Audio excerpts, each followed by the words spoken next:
तर जम्मू आणि काश्मीरमधून एक मोठी घटना समोर येते आहे। पूंछच्या सुरनकोटमध्ये काल रात्री ढगफुटी झाली। या ढगफुटीनंतर अनेक जण वाहून गेले। मदत आणि बचाव कार्य सुरू आहे। आतापर्यंत 8 मृतदेह बाहेर काढण्यात आलेत।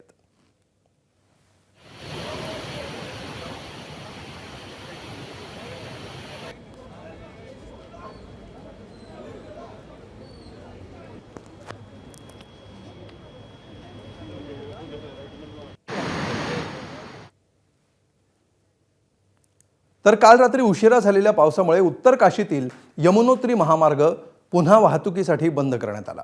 यमुनोत्री राष्ट्रीय महामार्ग स्यांचट्टी या ठिकाणी बंद झाला। वाहतूक सुरळीत ठेवण्यासाठी NH बडकोटला माहिती देण्यात आली आहे।